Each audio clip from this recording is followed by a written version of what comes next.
Franck Ferrand raconte sur Radio Classique.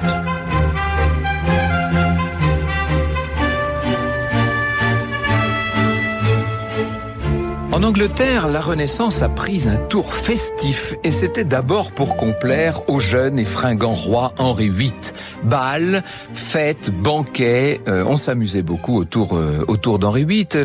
Et imaginez-le, nous sommes là en 1526, il vient de faire son entrée dans un grand bal costumé. Alors lui-même est costumé en chevalier de roman avec des plumets partout. Il est très impressionnant. Faut que vous imaginiez Henri VIII, sa haute taille, sa corpulence également, disons-le. Il a la trentaine bien entamée et ça n'est plus le bel athlète qu'il était 10 ans plus tôt.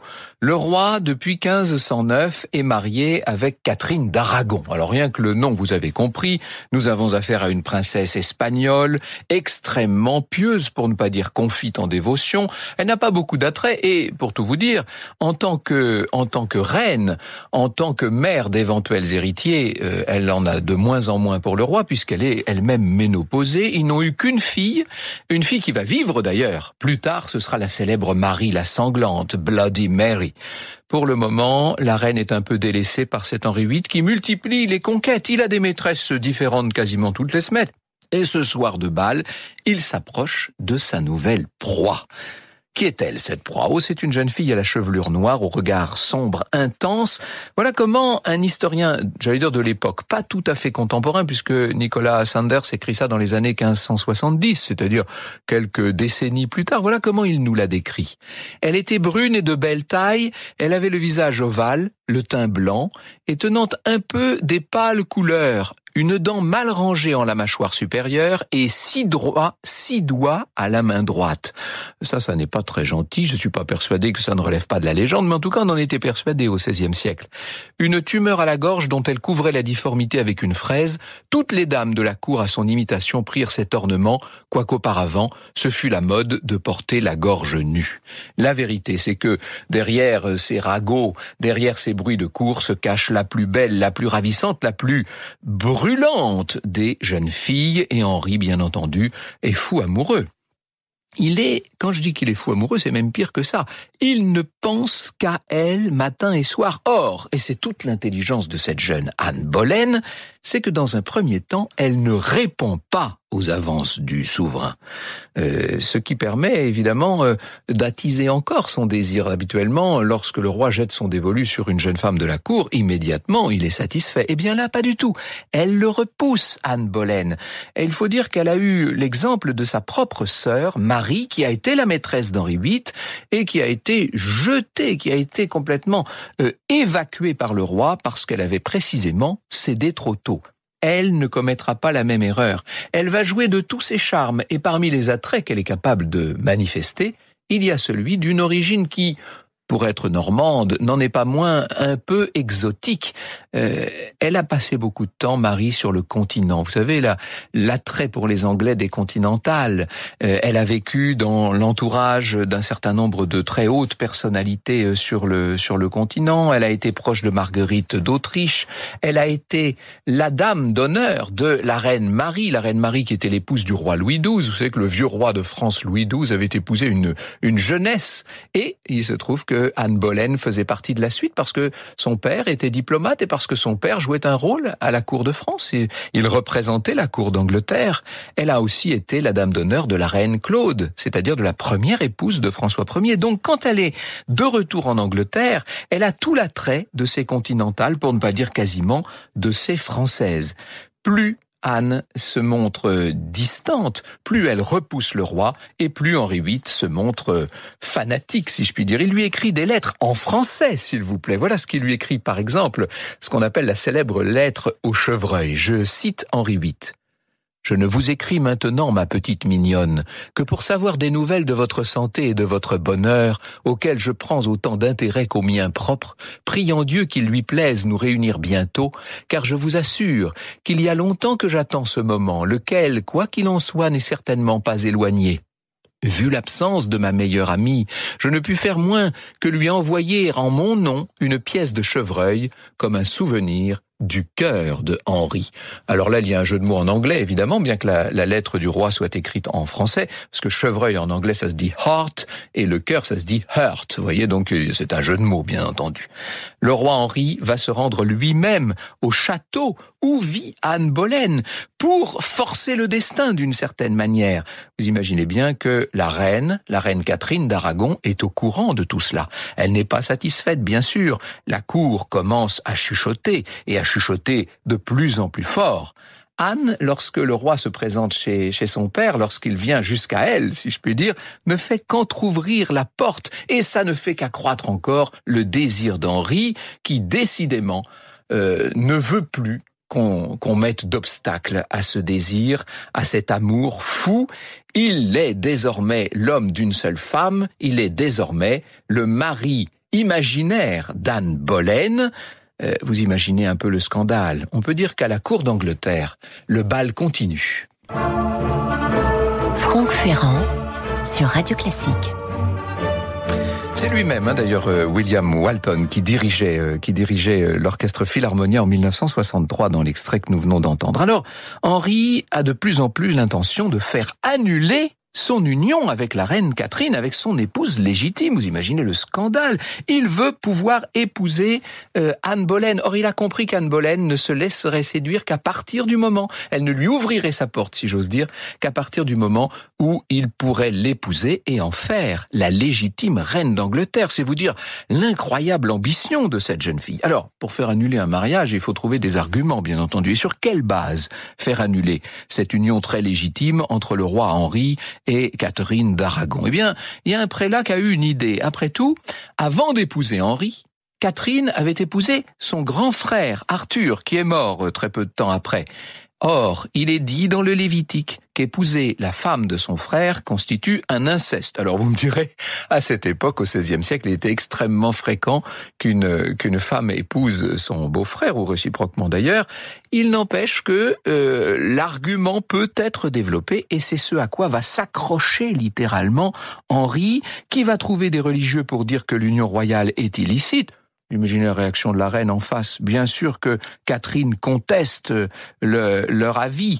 Et derrière, dans la coulisse, vous avez la jeune Anne qui est là, qui souffle sur les braises, si je puis dire, et qui pousse le roi à la faute. Je crois que le mot n'est pas trop fort. Alors il y a quand même un certain nombre d'obstacles pour le roi. D'abord dans l'opinion, que ce soit à la cour ou carrément à la ville, on peut dire que l'opinion n'est pas favorable du tout à la dissolution de l'union entre le roi et la reine, c'est le moins qu'on puisse dire. Et puis il y a des obstacles religieux. Un cardinal est envoyé par le pape pour essayer de faire une conciliation. Et l'on va d'ailleurs organiser une sorte de jugement public, le roi et la reine. Vous imaginez cette scène impressionnante et invraisemblable.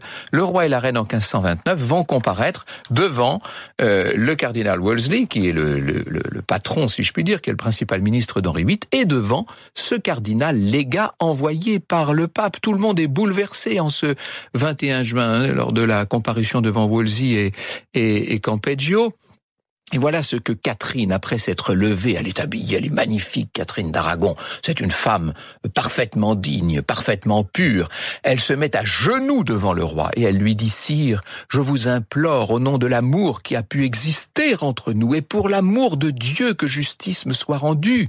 Ayez pitié d'une pauvrette, d'une étrangère née au-delà des mers.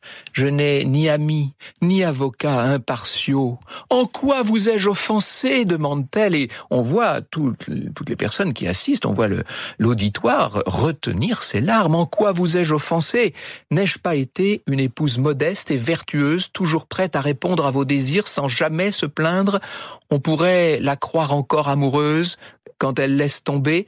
Depuis 20 ans que je vous suis fidèle, j'ai porté plusieurs enfants, et qui puis-je, si Dieu a décidé de les rappeler à lui ? Et oui, c'est peut-être ça le vrai problème aussi d'Henri VIII. Catherine va comme ça résister longtemps, avec l'appui sourd, mais néanmoins massif, d'une partie essentielle de l'opinion, ce qui exaspère Henri VIII. Le roi s'impatiente. Il décide de changer de stratégie. Il va recueillir un certain nombre d'avis de théologiens qui vont dans son sens et il affirme de plus en plus son pouvoir sur l'Église d'Angleterre. Puisqu'il voit que le pape n'est pas prêt à lui donner satisfaction, eh bien, il va essayer de prendre lui-même le contrôle de l'Église de son propre royaume. Et Anne, qui sent bien que néanmoins il faut donner quelque chose en échange, va finir par accepter la liaison charnelle. Et évidemment, ça ne fait que décupler encore l'amour que lui porte le roi. Bientôt, elle attend un enfant. Et là, on se dit que si c'est un garçon qui naît, alors Anne est déjà reine.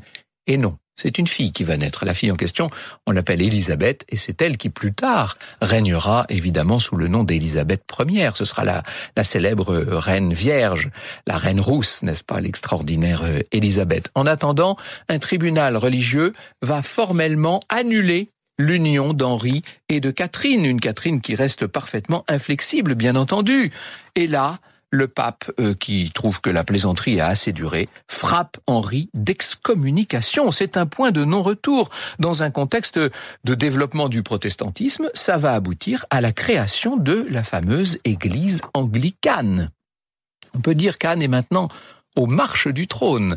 Elle n'a plus que la plus haute à gravir. Je ne suis pas persuadé que pour elle, d'ailleurs, ce soit forcément une si bonne nouvelle que ça. Elle a bien conscience qu'elle ne sera définitivement reine d'Angleterre que le jour où elle aura donné un héritier au roi. Or, en septembre 1533, alors donc que depuis plusieurs mois, Henri et Anne se sont clandestinement mariés. Vous imaginez d'ailleurs le scandale, on peut dire d'une certaine manière, du roi Henri qu'à ce moment-là, il est bigame, même si à ses yeux et aux yeux du clergé qui le suit, il ne l'est pas.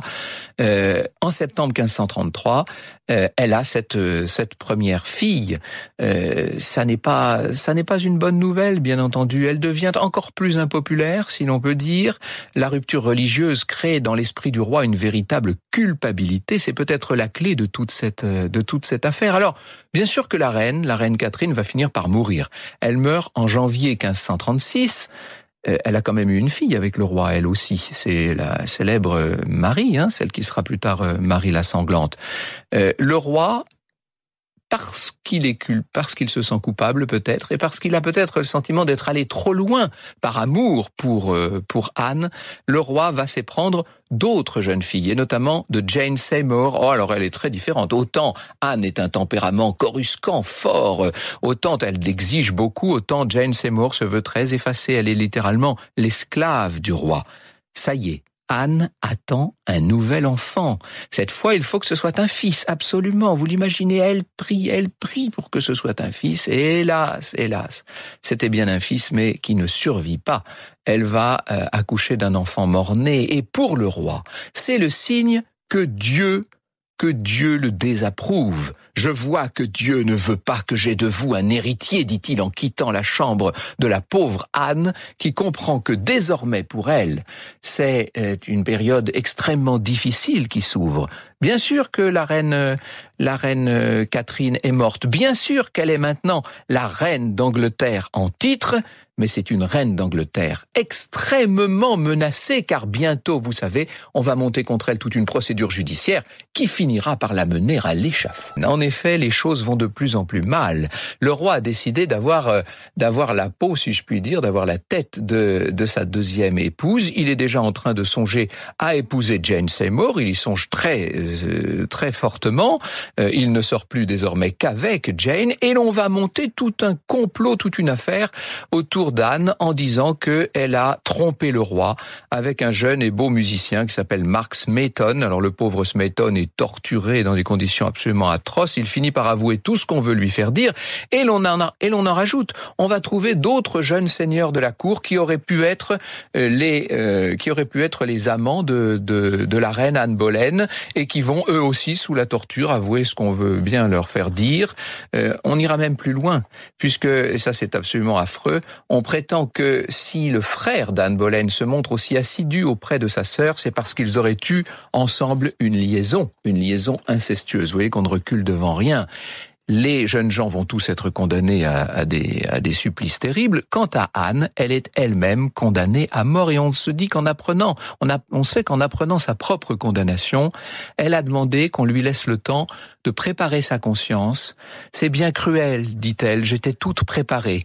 Alors on lui explique que elle va être décapitée, non pas à la hache, mais au glaive.